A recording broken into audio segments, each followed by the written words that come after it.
થોડોક ટાઈમ પહેલાં બે દીકરીઓનો અહીંયાથી મુસલમાન સાથે મોકલવામાં આવેલી હતી, એટલા માટે અમારા વીએચપી વાળાઓને થોડોક એમ ટૂંકમાં ડાઉટ તો હતો જ કે અહીંયાથી કંઈક પ્રેરણા તો મળે છે. ઉપરથી ખબર હતી એટલે મને એક્સપિરિયન્સ કરવા માટે ને ખાસ જાણવા માટે, અને હું ઘર પાસે સુરક્ષિત નહોતી એટલા માટે અહીંયા હું 29 તારીખે રાત્રે આવેલી હતી.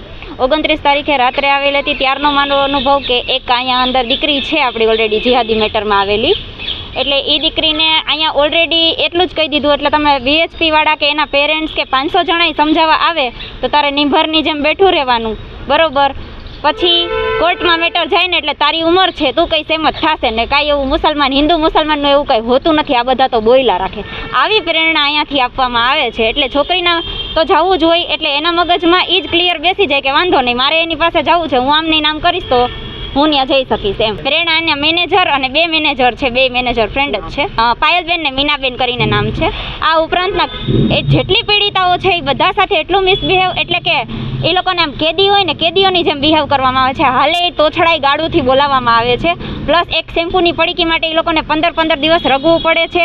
એક રોટલી માટે એ લોકો બધાય મોતાજ છે અંદર, કે 11 અમે દીકરીઓ હતી, 11 દીકરીઓ વચ્ચે એ 10 રોટલી માંડ બનાવે છે વધારે, પણ પેલા સ્ટાફ એના છોકરાઓને પોતા લઈને આવે છે, જે અલાઉડ નથી.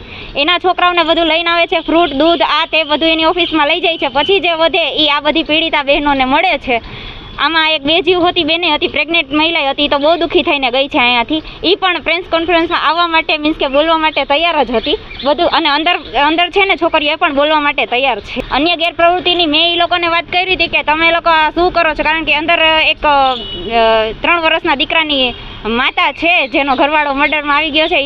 એને આખા દિવસનું આટલું દૂધ મળે છે, એમાં એ 2 ગ્લાસ કરીને આખો દિવસ એના છોકરાને સમજાવે છે ને મારીને સુવડાવે છે, કારણ કે દૂધ પીધા વગર એના છોકરાને નીંદર નથી આવતી. પણ આ લોકો આપતા નથી.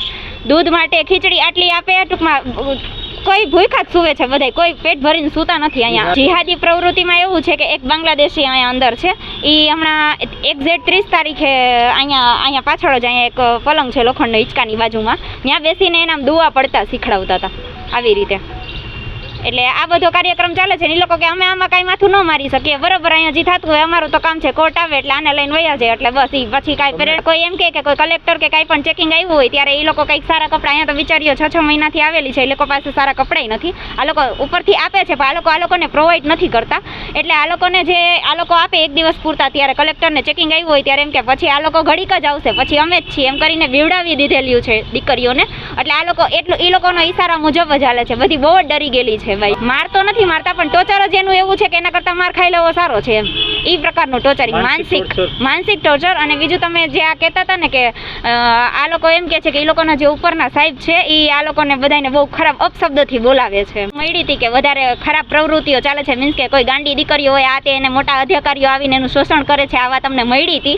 તો એ મેં કીધું તો ત્યાંની જે મીનાબેન હતી એણે સ્વીકારેલું હતું કે આ વસ્તુ છે ને પહેલાં થતી, પણ હું જ્યારથી આવી છું ત્યારથી મેં 5 મહિનાથી આ નારી સુરક્ષાને દૂધ જેવી ઉજળી કરી દીધી છે. હવે એ પ્રવૃત્તિઓ નથી થતી મેડમ.